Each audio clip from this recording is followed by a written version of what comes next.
have to do the traditional style of we get a team fight comp, we take the team fight comp, we win the game, right? Right. And we used to see that, right? It used to be, different comps and compositions in terms of the overall strategy, but because players are so, hesitant to lose, I think that's really the problem at this point, is you don't want to lose when you've gotten to the finals already, right?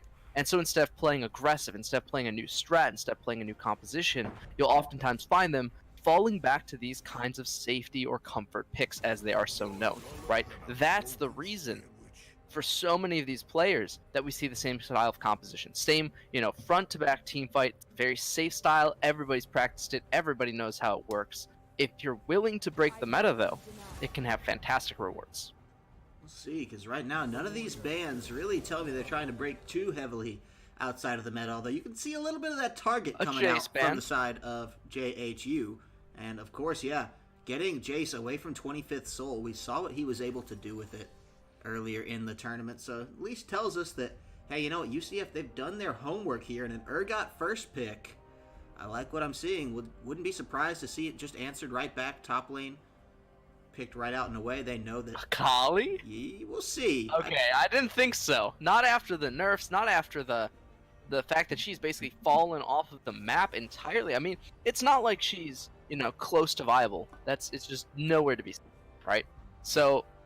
the Caitlyn I like a lot more. This is a very good champion in terms of being able to poke out lane, control the lanes. John Hopkins famously did fall behind slightly in the early game a couple times in a row. So what they're doing now is they're shoring up that weakness. They're saying, okay, instead of risking us falling behind, risking us the only chance we've had to lose a game, we're going to shore up the early game, play aggressive in it, play a composition that faces basically everything into that early to mid game mark, right? Kha'Zix, Caitlyn, wouldn't be surprised if they rounded out with a Braum or, an Alistar in this bot lane here, and then potentially even opt into the Zoe pretty soon, because all those together are going to be fantastic at just pressuring, taking an early win, sieging objectives, all of the above, and that's all that they want to do. But the Nasus is an instant lock third pick. They know Urgot is top, and they say they can beat it.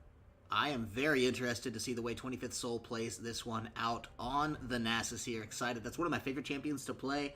Not always everyone's favorite to watch, right? But then it does get to a point where... unless you're a Searches fan. Yeah, it may be, right? Nasus is not for everybody. +6. For those that he is for, I mean, oh, what a champion. Oh, sorry. +12 now. It's +12 now. It's not +6 anymore. Oh, wow. That's totally a different theory, right? Yeah. +6 was one syllable. 12 also one-ish syllables. Yeah, it's kind of one of those fringe syllables that doesn't really...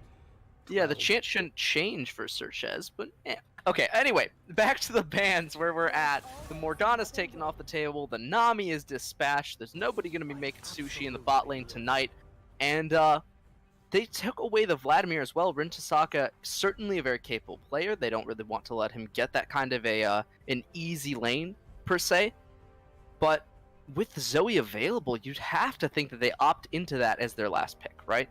Because I like the Karma here, right? It's aggressive. It pairs very well with the Caitlyn. It's like a nice fine wine with a good dinner. People might say you can't tell the difference, but in your smoke superiority, you know that this is the best pick in the world because it just instantly kills somebody, right? The Karma, the Caitlyn together, fantastic stuff. I think this is great. The Nunu, I'm not so, sure about. Corki mid into an unknown pick. He can be punished by a lot of things, though. Yeah, I almost feel like they might think that they're trying to flex Karma into the mid lane in some kind of ancient season ritual here for Johns Hopkins, but it is a little strange. Not gonna put too much questioning on it, as well as they could. I think it has to be the Zoe here, though, right? If you pick Zoe, if you hit Corki at all, he's dead. Kha'Zix shows up, you hit him with 1 Q, he dies instantly, So, yeah, Zoe does get zoned by him. He does get poked out. You could pick Kassadin potentially, but then you're losing lane slightly.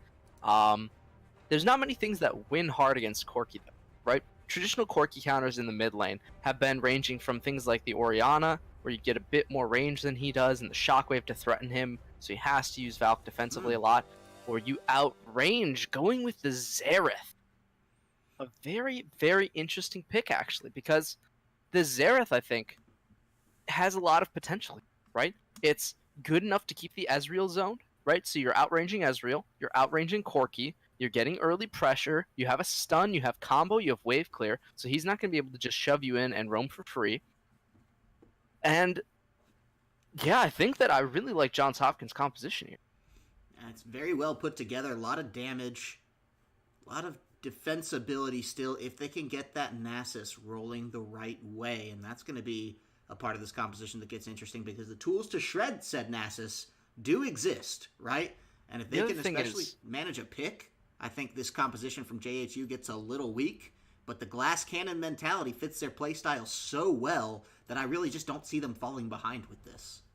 So the only thing is, right, Johns Hopkins, they've got a composition, and they picked the Caitlyn early, right? They did lock in the Caitlyn very early.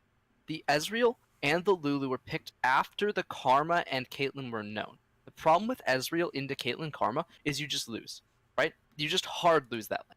That's not a winning lane. It's not even close to a winning lane. Ezreal is a fantastic champion still. He's still a very good champion. But knowing that they have such a heavy poke composition and that Ezreal does super poorly in terms of the sustain meta, I would have opted into, if the Nami wasn't banned, I would have gone for that, but maybe the Soraka even, right? You need something to keep that Ezreal alive, viable in lane, and poking, which isn't going to happen here. He's just going to get poked out. He's just going to get stomped on. This is going to be a very, very tough lane for UCF. And unfortunately for them, that's just kind of how JHU is rolling. They picked the strongest meta bot lane in terms of the early game, and they're just going to run with it. We'll see how they can manage to make out of this one. It's going to be a little tough. Actually, hang on real quickly. See if we can't get that all fixed up there. That bordering on the screen. Want to get that as nice, clean, and ready to rock and roll as possible, of course, for us all here. Only the best League of Legends experience here at the C-Star League. So try to get that pandered out and away, and hopefully that will be the case. And booyah, that's the fix we wanted. There we go, ladies and gentlemen. So yeah, getting ready to get into game number 1 here. Curious to see the way these two teams are gonna be able to run up against each other. It's a long road here for UCF. They played some great teams. Still, they won against some great teams, right? They were nearly undefeated. One game dropped in their round of 32, and they made it all the way up here, right? This is a very impressive run by them to make it all the way to quarters. They did get through on technicality. It's true, but that's not going to stop them, I think, right? No. This is still a very, very potent team. I think they're very qualified to, take down even a team like Johns Hopkins. The problem is this draft, right? They're going to have to play so well to beat the fact that they got drafted into a corner, because their main, winning lane, we mentioned this, is the top lane. Urgot has to be putting pressure on Nasus. Nasus has to be dying. If Nasus dies early, Urgot gets large, they have a chance to win it, right? But that's the only chance, right? Bot lane's going to be losing. Mid lane's going to be very, very difficult. It's always hard against a Xerath, but even more so when you're a champion that doesn't have great sustain, right? Corki has opted into probably the best option, get a little bit of movement speed and healing every so often, but this is still such a difficult lane, such a hard ask to say, hey Corki, can you just win against a Xerath? Because as we see here, right, he's not even in auto range for the minions, he's still getting poked out.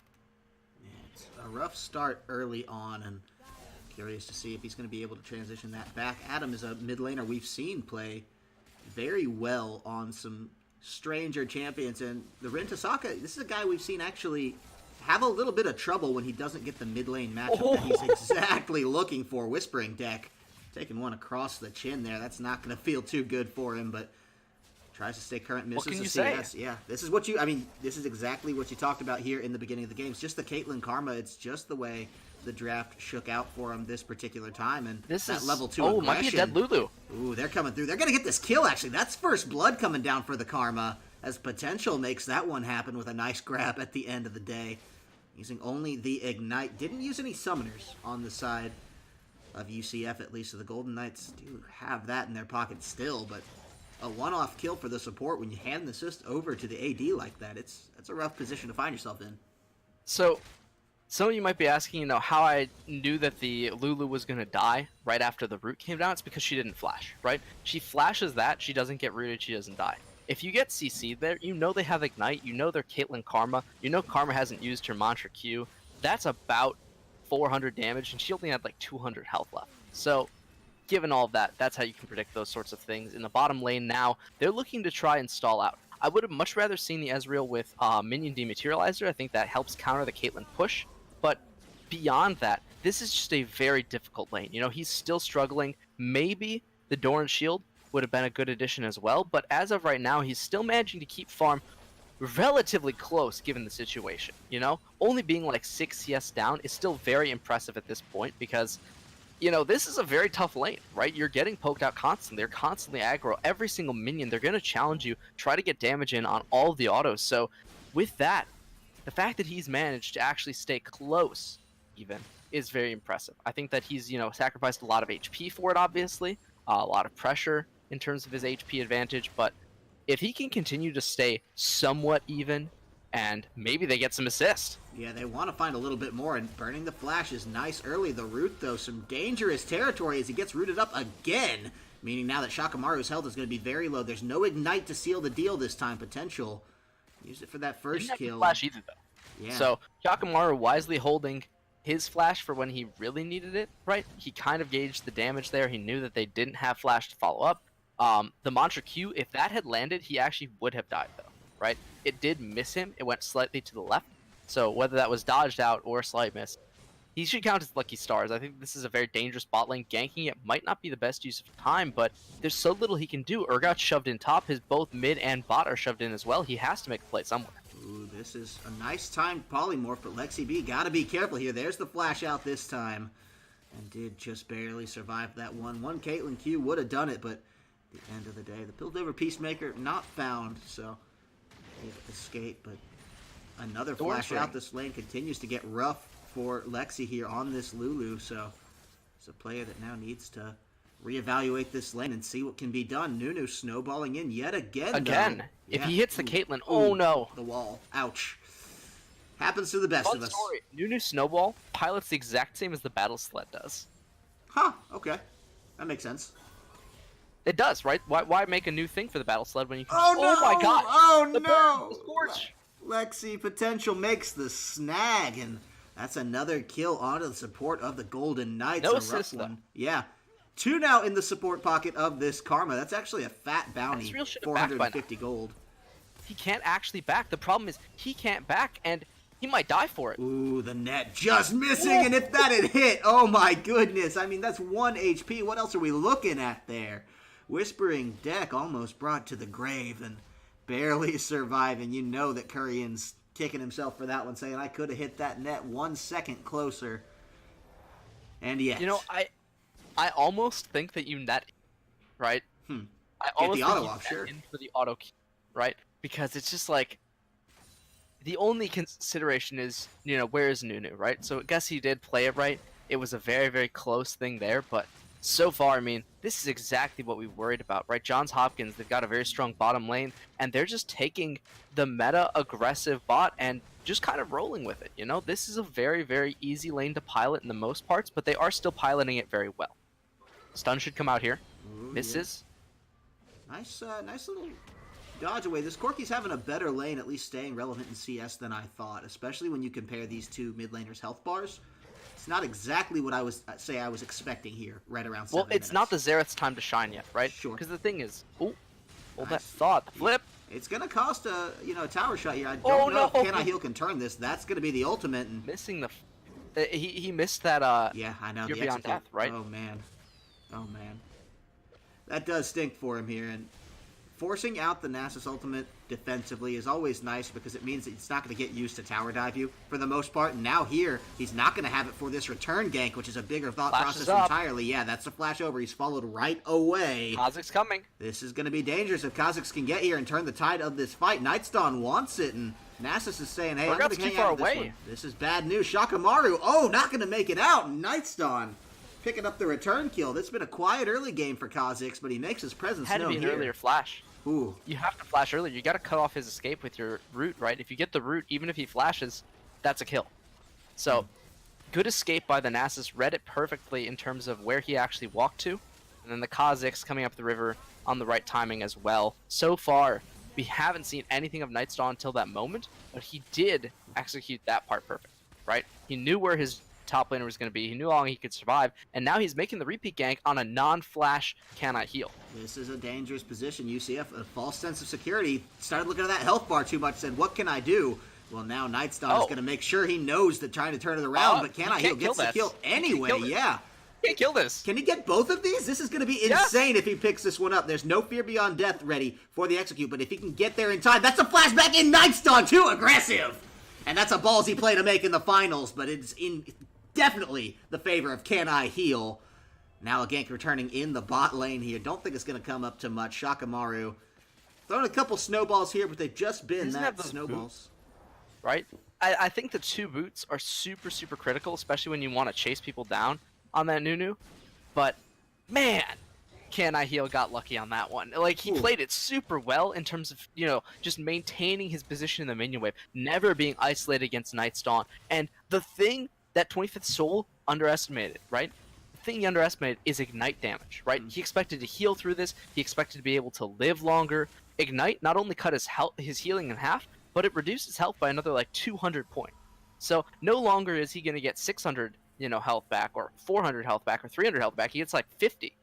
And he just goes down to the autos. It's a very well-played Urgot. We mentioned needing to get this ahead. He has manufactured his own lead after getting ganked.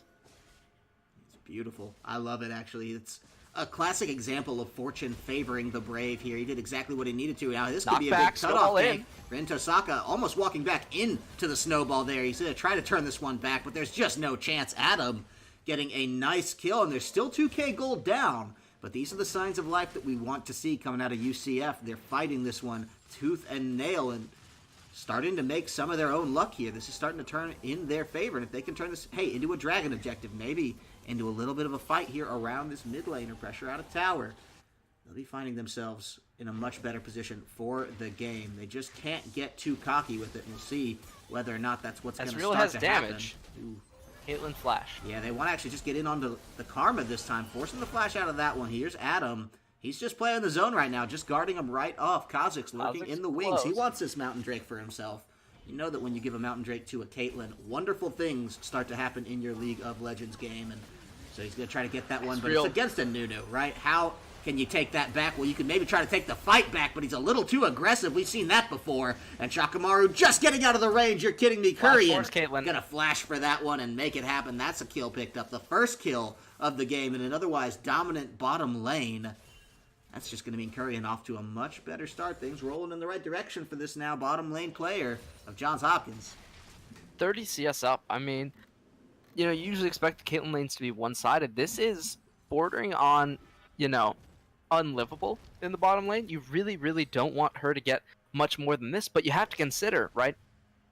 The reason it's so unwinnable is because the length of the back timers Ezreal had. He didn't get to actually back and get his tier until like 8 minutes or something. You want to get tier usually like 4 minutes in, right? And you can't stack those up if you can't get that starting to roll. Ezreal is going to be quite a bit behind. You need those stacks in order to do damage. If you don't have the Romana at the very least, you don't do anything in the way of DPS. So he's looking for a lot of stacks now. He has to make a huge comeback, 40 CS now, to find, in addition to the 15 to 20 from the kill and assist.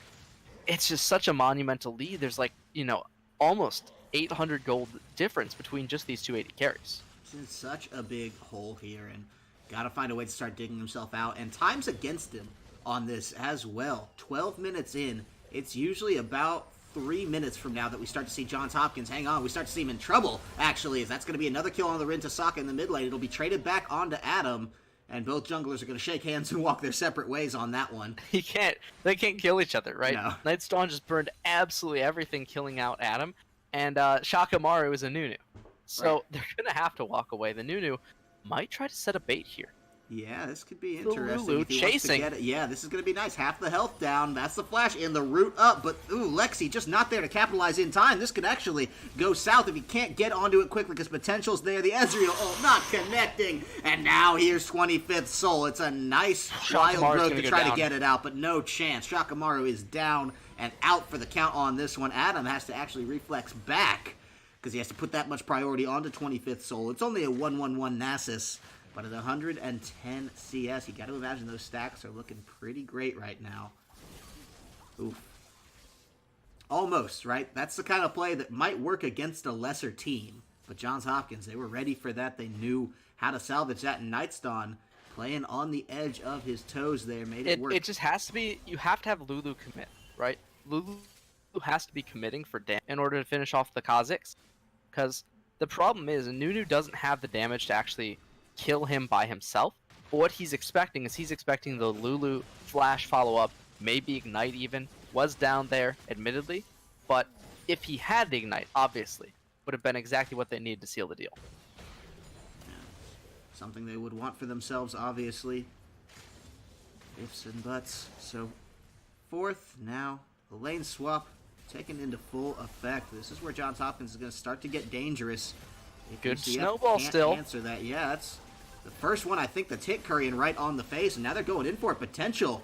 Going to go down for that one. It's going to be his first death, and I think Johns Hopkins were a little disrespectful on that one, just saying, hey, I'm not that worried about it, and it's just the Nunu. Well, you know, he's been making plays all over. 1-3-3, not the fanciest score line there, but still picking up where he needs to be and maintaining some relevancy in some great parts of the game for him, so...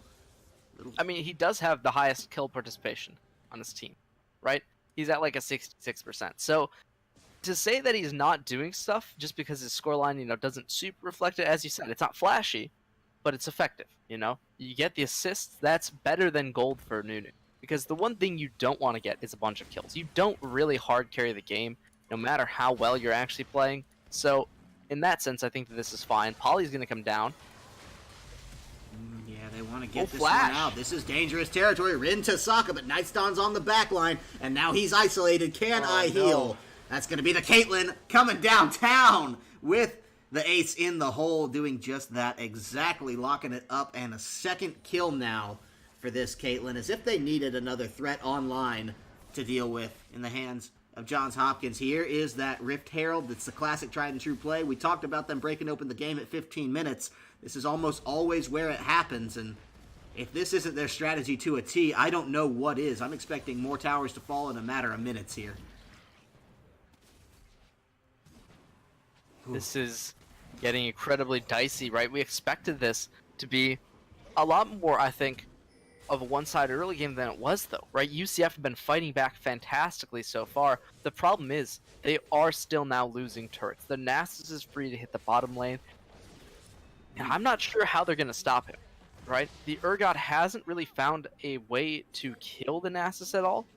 And even if he does manage to kill the Nasus, they still have to contend with the fact that then they don't have one of their strongest members in the fight, right? He is super critical of them winning the side lane. He's super critical of them winning the fight, the, you know, grouped 4 versus 4. So, they're at a very tough position right now. I don't envy them, but hopefully they get a bit more damage soon. The Ezreal is almost to his Frozen Fist, and then the second tier comes after that once the Muramana is stacked up, sometime probably around 21 minutes based on when he actually got that tier.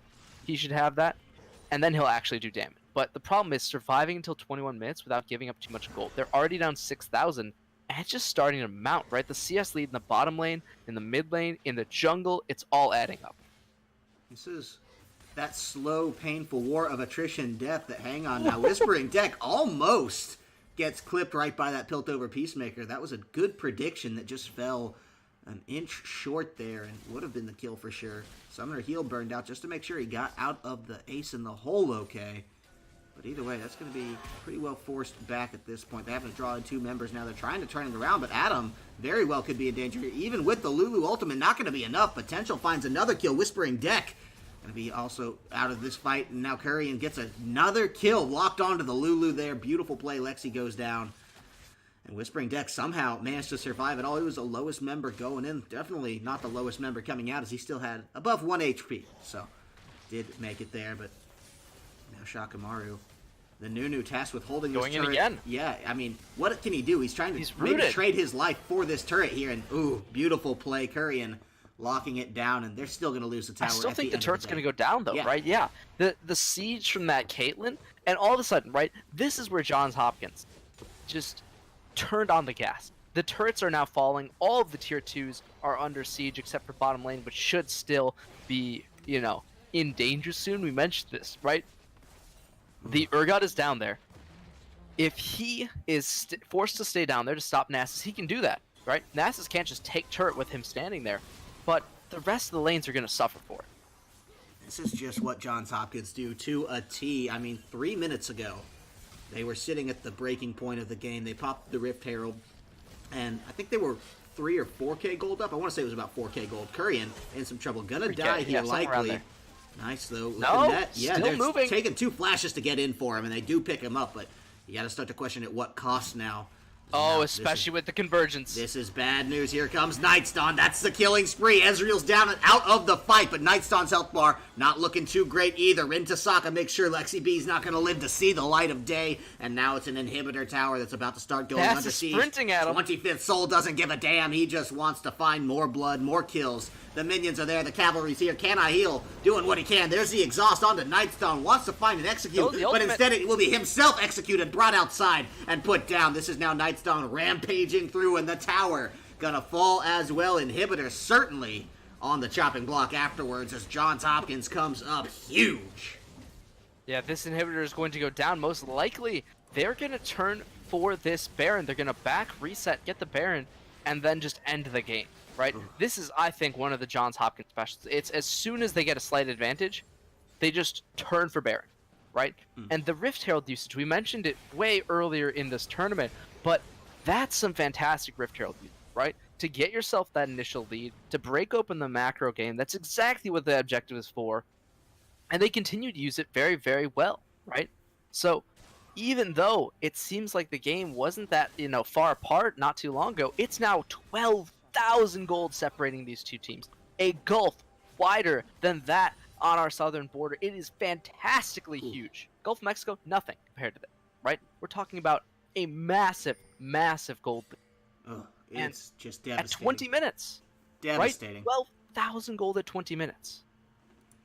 It's a lot to take in here, and this is usually where Johns Hopkins are able to come in and just put a game like this right down immediately, and we'll see if there's anything that UCF can do at the end of the day to try to stall this one out. It would have to be the Miracle Baron Steel Ace, right?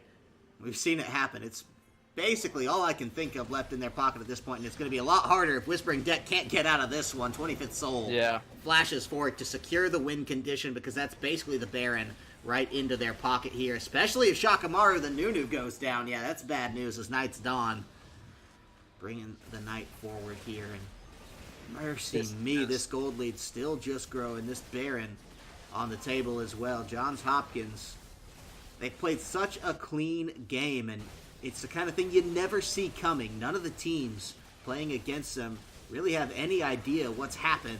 All of a sudden, they just know, boom, they're that far behind and that much ground to make up, and suddenly this war of attrition's gone out to a full-on this is just devastation.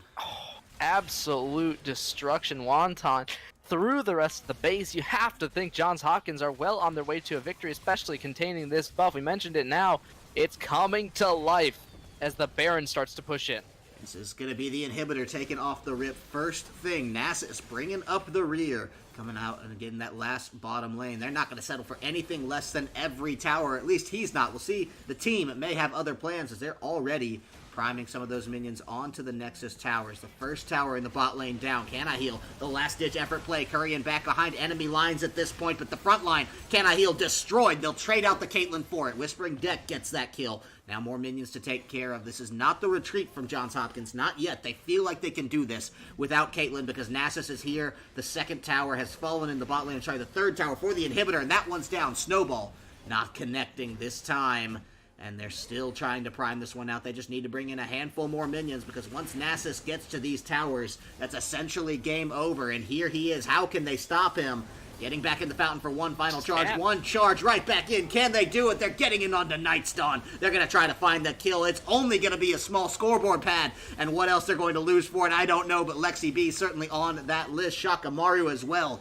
Long run back to the fountain from here, trying to just stay alive, and it's not going to be enough. Nasus' 25th soul dies for it, but it's all worth at the end, because Johns Hopkins are most certainly taking game number 1 in the finals of the Winter Invitational, and they're doing it with style. Yeah, this is certainly a statement game, if you want to define it as such. That is incredible in terms of the amount of just... the acceleration, I guess I would say, the Delta V, you know, the change in which they actually started to move this game forward. They said, okay, you know, we're slightly down, we're not down anymore. Just like that. Game. I mean, just right? like that. It was insane. That's crazy. Johns Hopkins has done that so many times, it still impresses me, right? Mm-hmm. It's just the ability for them to execute a game plan, to be mechanically adept enough to execute it, first off, is very impressive, of course. But to be macro-talented enough, to have a good enough shot caller to know exactly when that's going to come, and then call it at the right time, execute it at the right time, it's just so impressive. I've got very, very few words. It's just amazingly impressive how clean they make that game look. Well, now they only have to do it one more time, and they will crown themselves kings of our Winter Invitational here. Johns Hopkins standing now only one game away. University of Central Florida, they've seen and felt the wrath of JHU. They know it up close and personal. Now we'll see if they can deal with it in any meaningful capacity in a second game, because, hey, who knows? We saw almost University of Manitoba able to pull that off last week, right? When they came up against Johns Hopkins, it was the traditional 20-minute bopping. Then they came back around, dragged it out to a 40-some-odd minute game where they almost turned it on its head and pulled us to a game 3. Didn't quite make it work this time. Maybe UCF can pick up where they left off and kind of embody that same spirit. But we're going to give them some time to readjust here, to figure out the game plan going forward, try to make a last-ditch effort to stay alive in these finals. And when we come back from the break, we'll see whether or not UCF can extend it or Johns Hopkins will crown themselves king.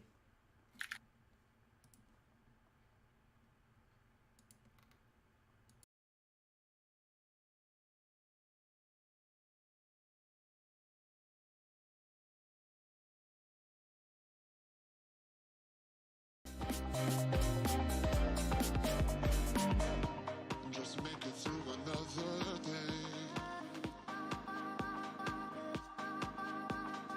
As these dark clouds will go away.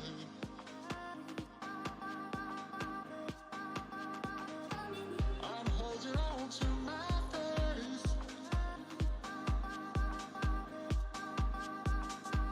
I know we're gonna be okay. Yeah, we're gonna be okay.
No way they actually pull. Oh, they pulled in the Cassiopeia, and she doesn't get the dragon either. With her going down, this fight is now looking awful for the side of Purdue. They have nowhere to run, and the got in a 1 versus 5. It doesn't matter how tanky you are, my friend.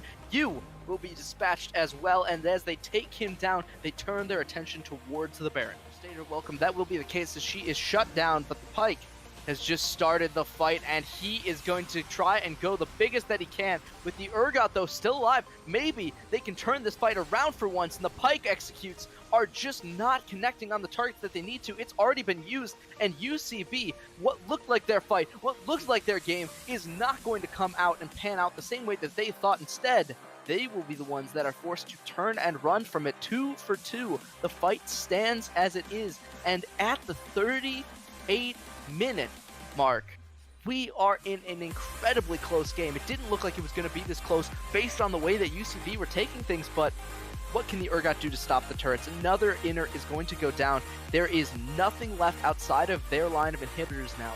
With Lissandra and the Pike ultimates to burst down one member. The second member falls as well. The Lucian has gotten onto the Cassiopeia, and with the Urgot getting completely critted out, what looked like a great Purdue victory has turned and absolutely lost them. This is going to be an incredibly tall task for Zach. Yeah, it really will be.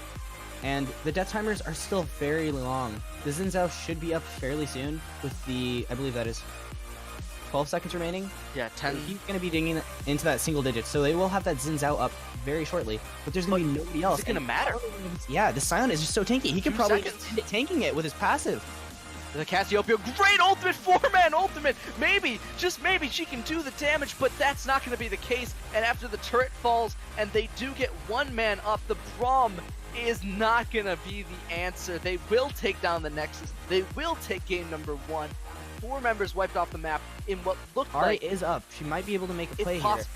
It's possible, but she has to get the pick instantly. That's going to be the charm. The landing of the second orb is super important. The true damage came to bear there, and they're going to get the Cassiopeia as well. Hold that thought. Maybe it's going to happen.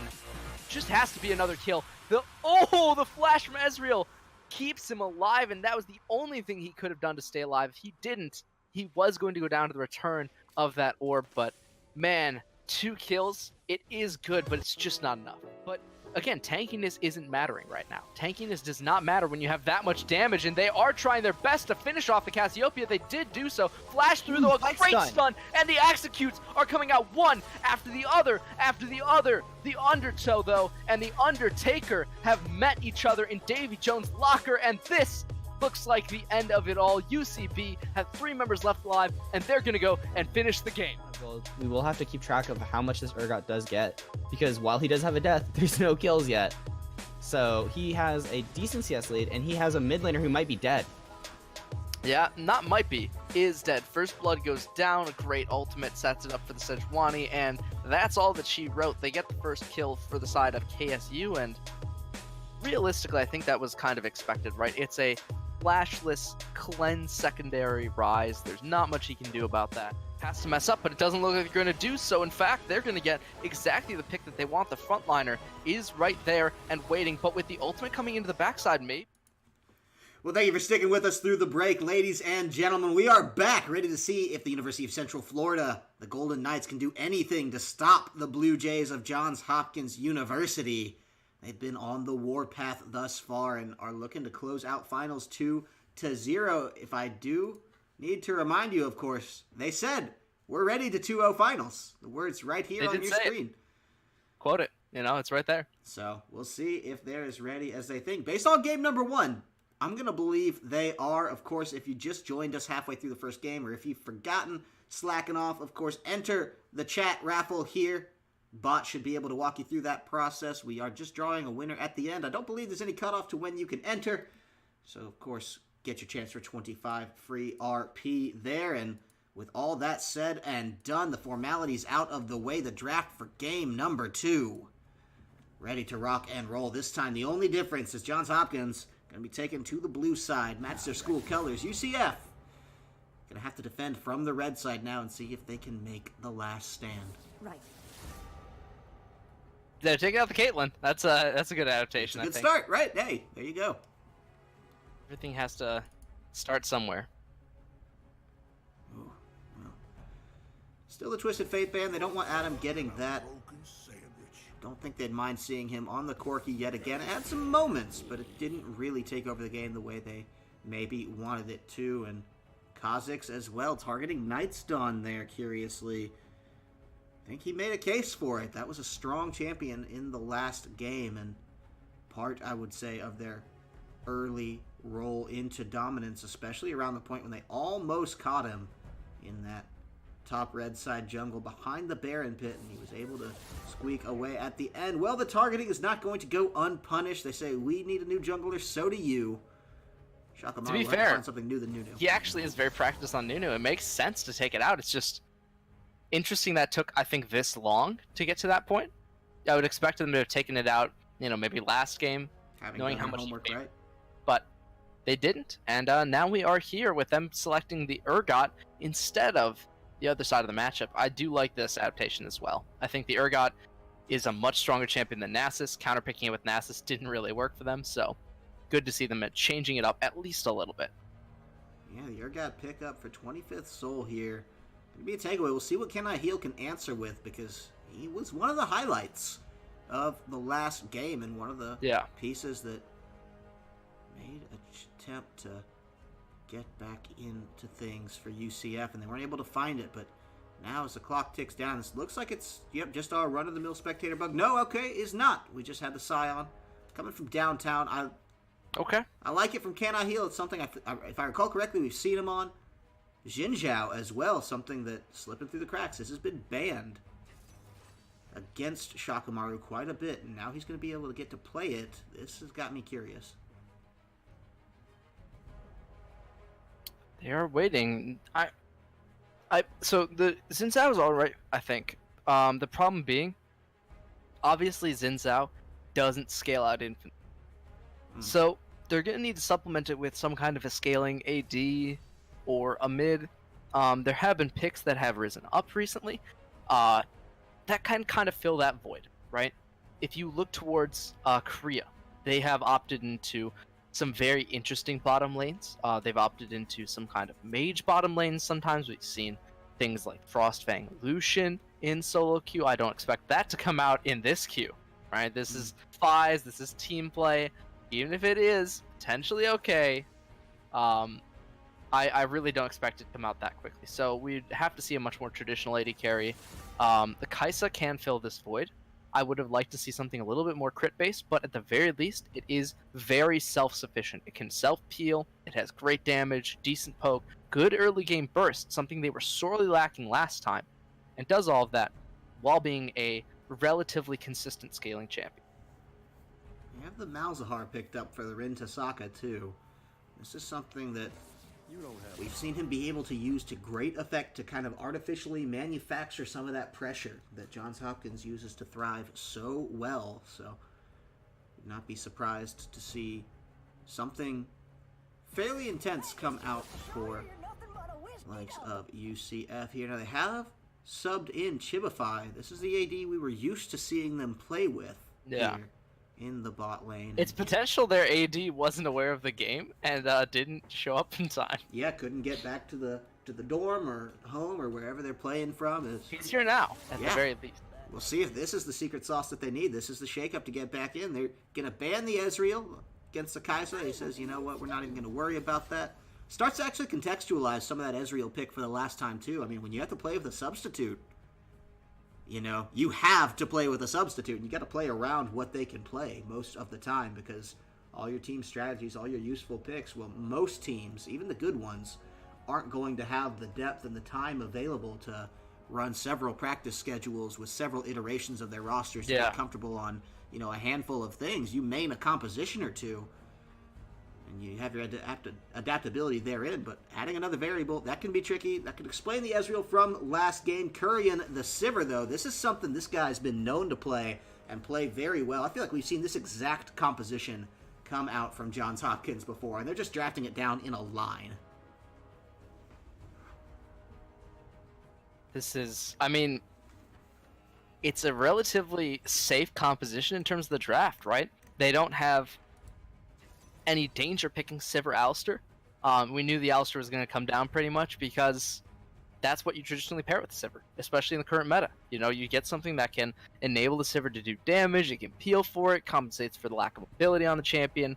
The Malzahar, the Rin Tasaka's, I would say, signature pick so far this tournament, has been quite consistent on it, but if he finds himself getting repeat ganks. The Xin Zhao makes multiple trips towards him. If he, does start to fall behind, he will have trouble actually converting this champion into a workable pick.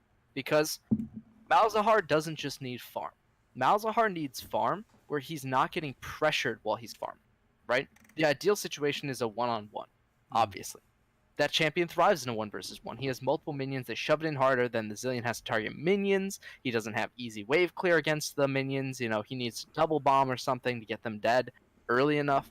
Gotta say, this is a slightly weaker draft from Johns Hopkins, but at the same time, right, how clean they played last game.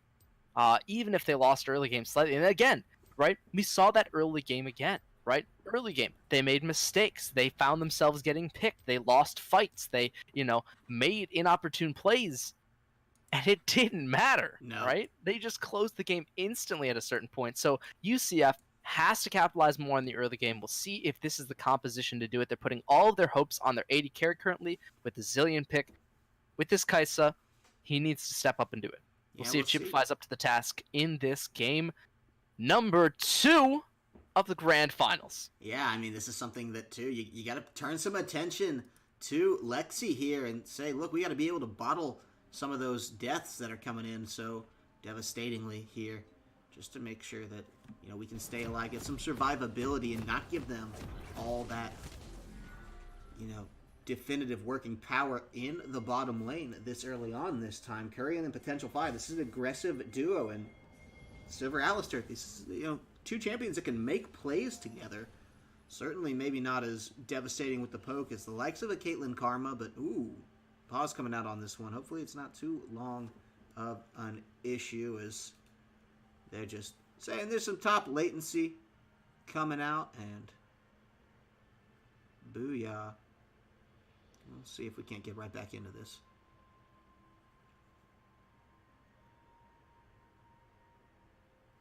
This is... Well, we'll see what happens, but it is just a bit of a pause. We're just waiting to see what happens here. I don't know what the technical or non-technical issue is.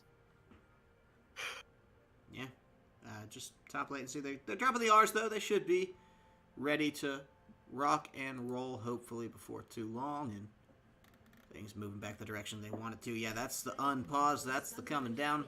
Moving and a grooving. It reminds me of the game of TSM versus Azubu, right? TSM pulls this strat, and Azubu just...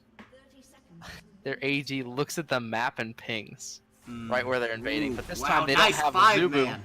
Look at that. Can I heal? He was ready for that one. Maybe not ready for the flash. Though. Yeah, he's going to his flash. He might still be dead. They're thinking about the dive. They don't want to commit, though. I wouldn't either. He's under a turret already.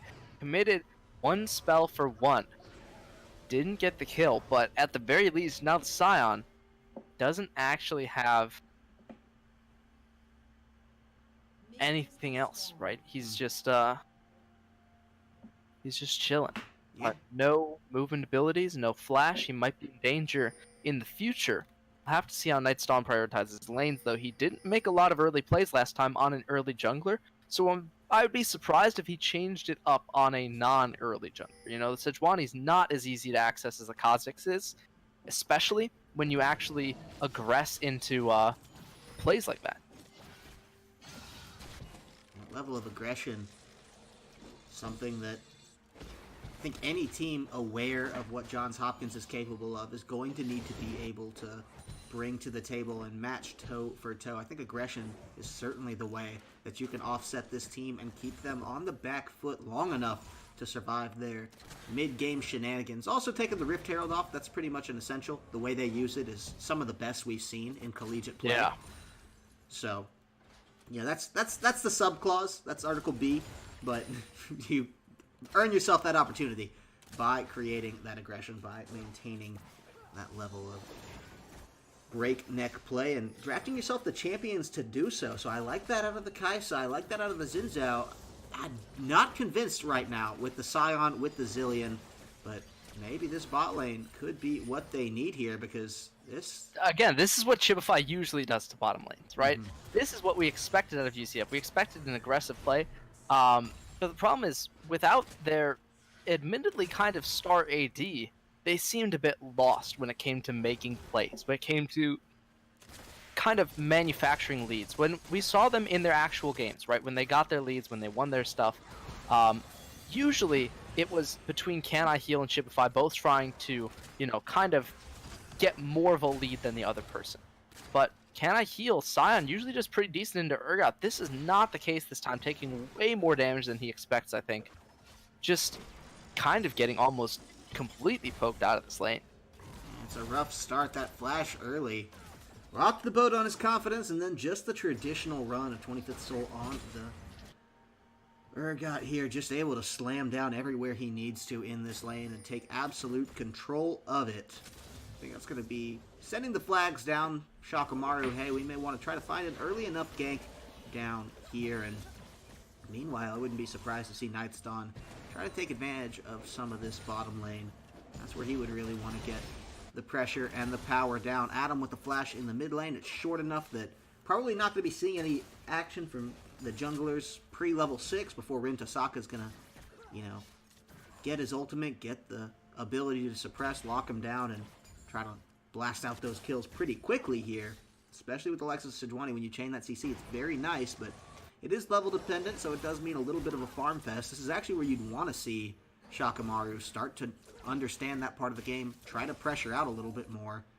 Behind in farm with Sejuani this early on is acceptable if you're getting the ganks off and burning some of those summoner spells, maybe make it a little bit more priority for your team, but otherwise it's, an invitation to kick things into a higher gear here perhaps. Yeah. And kicking it into a higher gear, right? We're talking about that. What that really means is we want to see proactive macro plays coming out of UCF.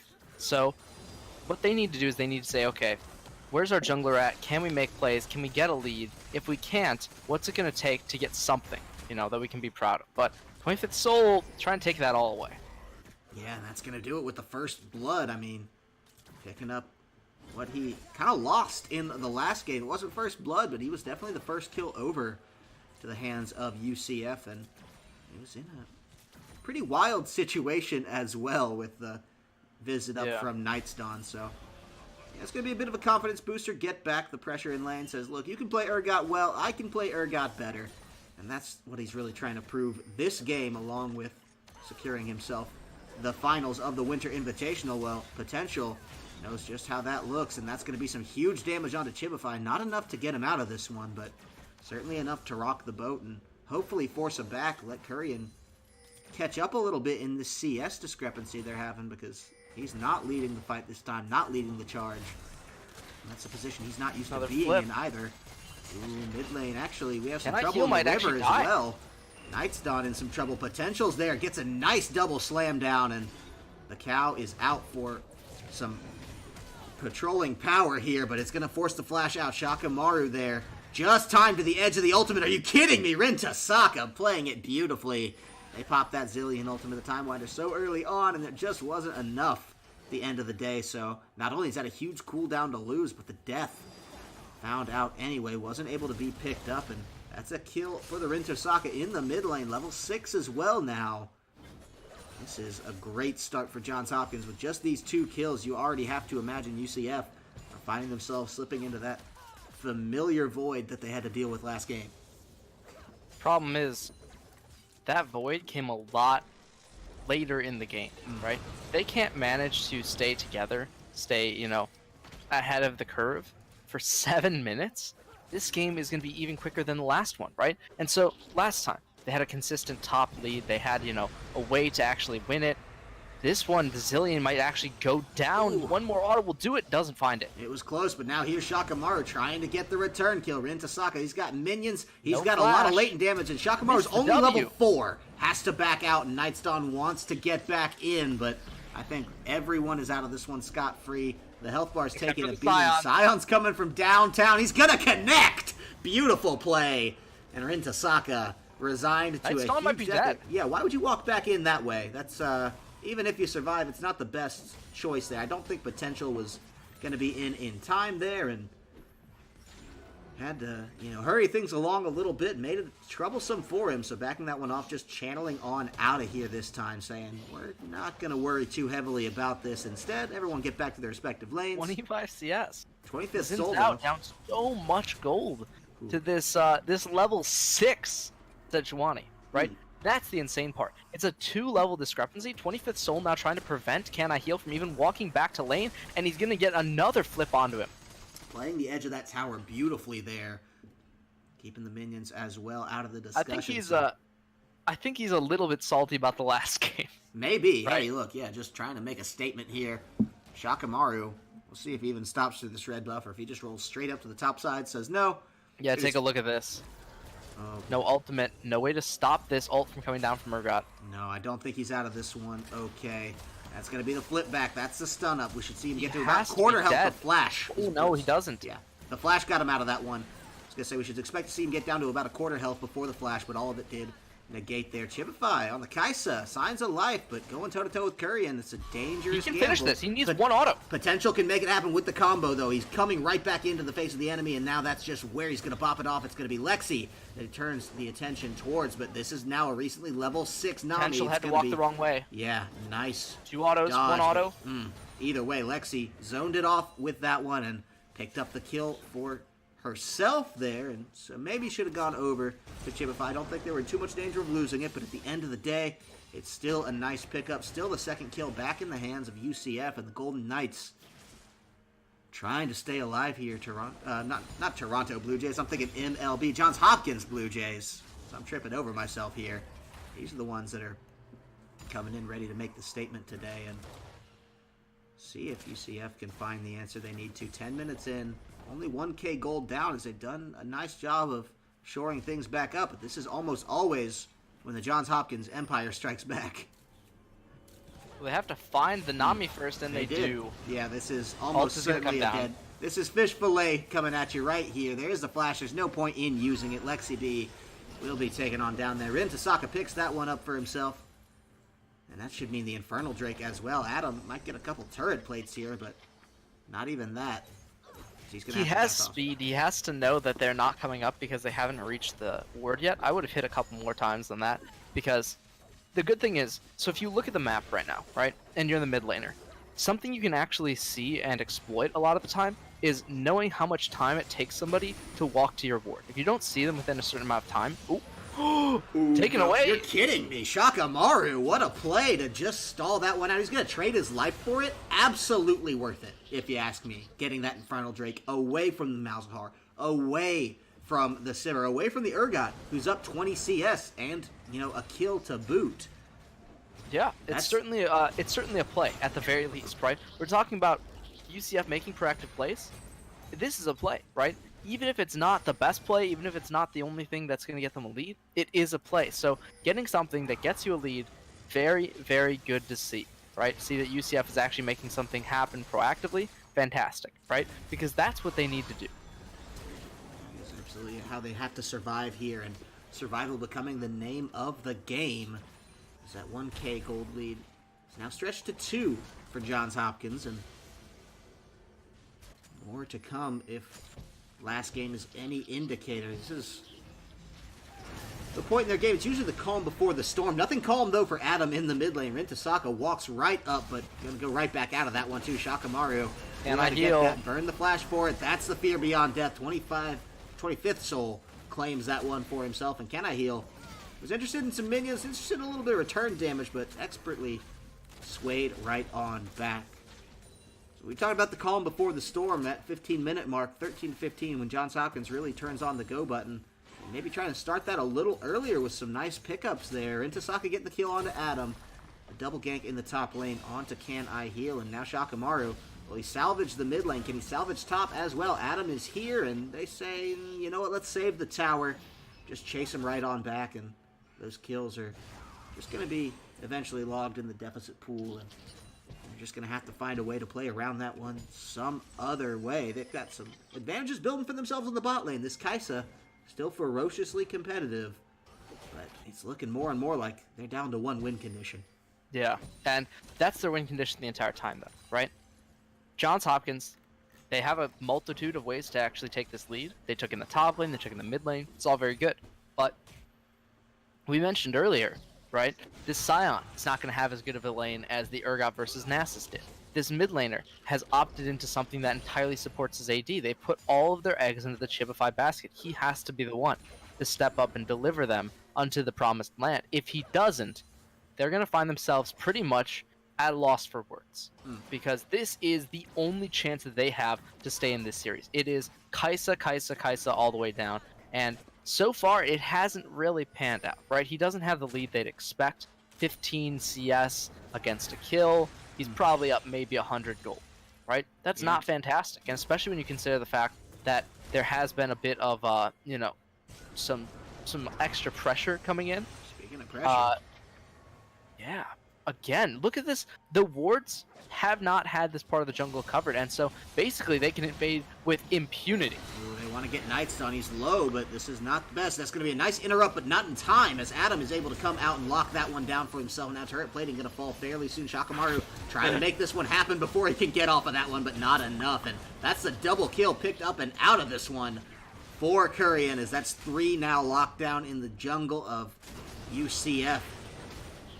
Really rough position to find themselves in now. We talked about Chibify being their win condition. Getting picked off like that, never great, especially trying to turn a fight around. Well, this is going to be where towers start to fall. You never like to get ahead of yourself, right? I never advise teams just start thinking about, you know, games too early on, but it has to be setting in now for the likes of UCF that even if they do make the play and get out of this one alive, there's no way they're getting Kai'Sa in game number 3, right? No. I mean, there's just no chance, you know?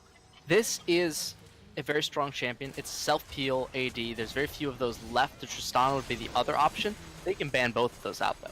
But it seems like they might not have to. 7,000 gold. Again, the lead just seems to spring up out of nowhere, and at 15 minutes, we're finding ourselves, again, staring down the barrel of a loaded JHU gun. This is absolutely devastating, especially with that flash to stop him from running. Yeah, this is Can I Heal in some trouble here. I think worse over for the state of the game, though. Sejuani currently soloing the Rift Herald. This is that classic distraction play that they do so well. They're going to gank you in the top lane, draw all eyes elsewhere, and then perfect subversion. They're going to get this Rift Herald out of it, and this is where things get seriously tricky to deal with for UCF. Johns Hopkins so good at this particular play style. Classic misdirection has worked well for them every game they've done thus far.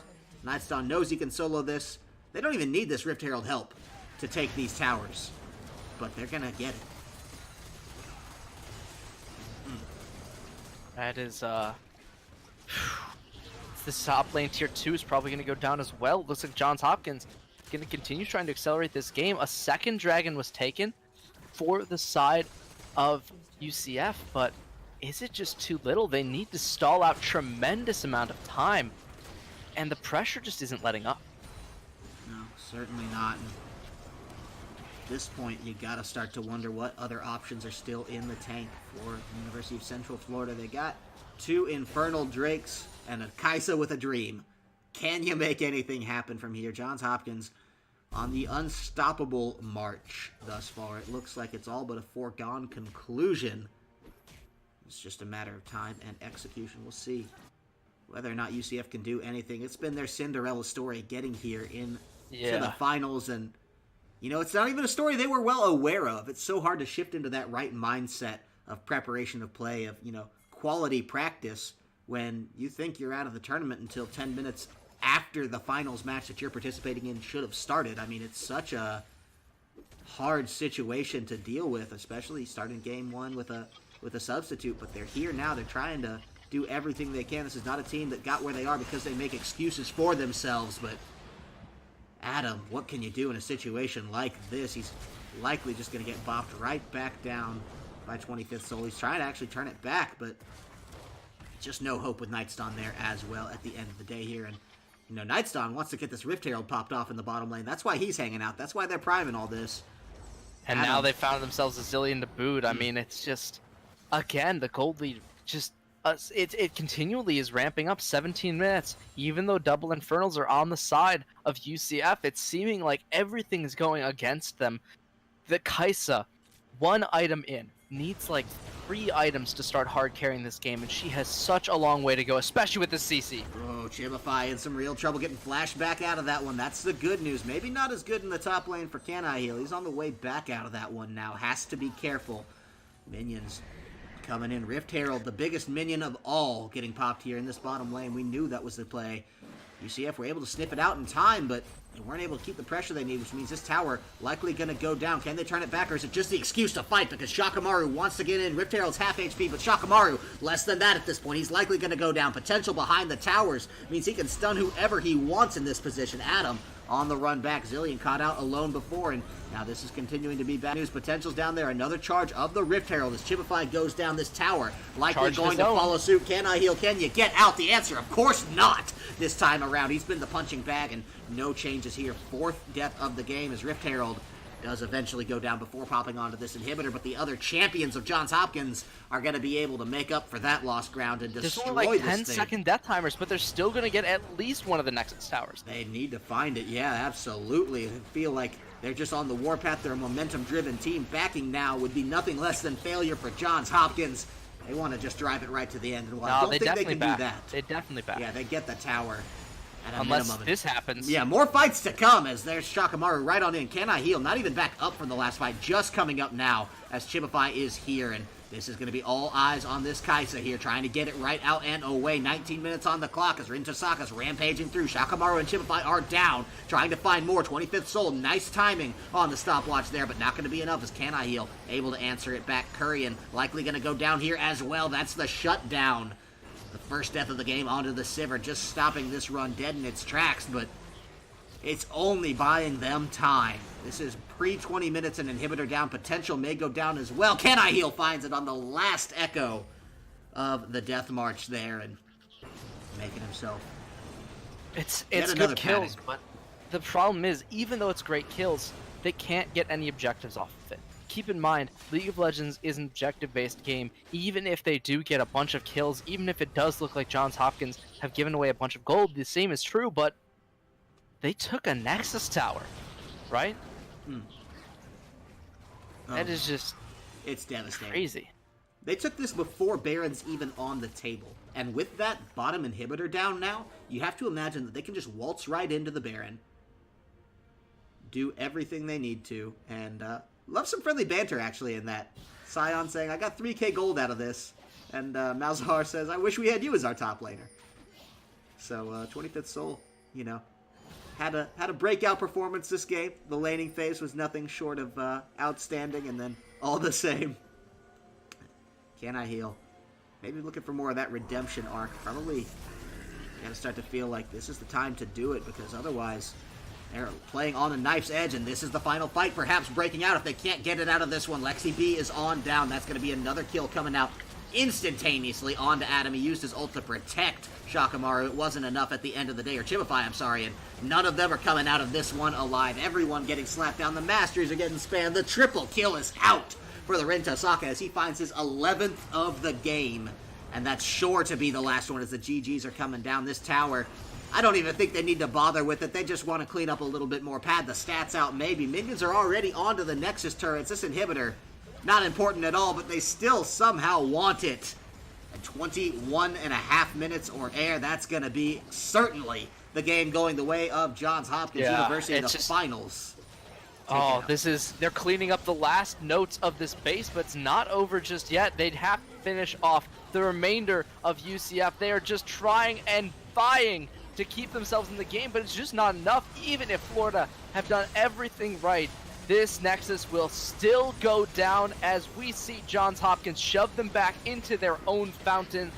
The game will be not ended yet. Hold that thought. They're still waiting it out. They're not finished just yet. Can I Heal goes down, and the Nexus follows suit. And Johns Hopkins are your Winter Invitational finalists. There was some final champions. Yeah, or champions, I'm sorry, of course. There was some rocky play, some questionable mismatches to get them there with the way the brackets were working out, but at the end of the day, I don't think anyone can make the argument that there was a team more deserving than Johns Hopkins here. They've been dominant all the way throughout. They were rated as our second seed behind, I want to say it was University of Washington Yes, who got brought down actually in by a very Arizona very State, impressive right? game. And everyone thought it was going to be Arizona State up against them in the finals, but ineligible players mean you don't get to run that way. Again, not always nefarious. Sometimes it's just the class schedule shakes out. You drop a course, and then suddenly you're not a full-time student anymore. And sometimes people do try to bring in ringers. Don't do that. But either way, at the end of the day here, Johns Hopkins, I think, proved to everyone that they deserve to win this tournament, and certainly did just that. University of Central Florida playing their hearts out, but at the end of the day, JHU's strategy, tried and true, was just undefeatable and so clean. Yeah, it really was, right? There's just, what can you do against that? You say, you've got a bit of luck, a bit of time, but Johns Hopkins, macro geniuses to the end. They close it out exactly like they said they would, 2-0, and you can quote them on that. Yeah, I mean, they called it from downtown. That's the baseball player called shot. Yeah. So, love it. Love the rundown and everything at the end of the day. Pointed Johns Hopkins' way. We want to offer our sincere congratulations to them, as well as the University of Central Florida. Second place in the Winter Invitational means, well, you put up a hell of a fight, and there's room to improve. So, always a good position for any team that is keeping themselves on edge to be in as well. And so with that, it's been a long time coming. That concludes our Winter Invitational. Means that next week, or I guess this Thursday, actually, a couple days from now, we're going to be back into the groove with a little bit more of our, spring action. Just our spring split running down here. That's, I believe, a few weeks in already. We've been prioritizing Winter Invitational games here on the stream. So we should be pretty late into the group stages of all that. Have some nice storylines to build off of, and then get right back ready to turn around for more playoff action. The hype never stops here, is the good news. So that'll be coming your way Thursday, 7 p.m. Eastern, 4 p.m. Pacific, same time as always. Of course, we're not done with esports for the day either. So we do have some Counter-Strike coming up. And that's getting to a pretty spicy place in the season, if I'm being told correctly as well. So more esports to come, and we'll, get to all of that as it shortly comes. Do want to remind you, of course, of those giveaways. We're going to be picking our chat winner here before too long, as well as just letting you know to follow at CStarLeague and at CSLLOL on Twitter. Retweet this tweet with this picture in it here. And then the winner, chosen at the end of February, is going to get that arcade hoodie and the Lee Sin statue. So some real nice goodies to get that. If you want to follow us on Twitter, give us your feedback. You can find us in these lovely name titles below our boxes. That's at Corvus Casting and at Zeta Beta. We'd love and welcome your feedback. Keep this broadcast always improving. But that's going to do it for us, ladies and gentlemen. We hope you've had as much fun as we have here. And, of course, again, a huge congratulations to Johns Hopkins University, your Winter Invitational champions. We'll see what they can do if they continue to play on into the spring split. But all that's coming a little later on. We're going to say goodnight at this point, and we hope you had a great time. Thanks.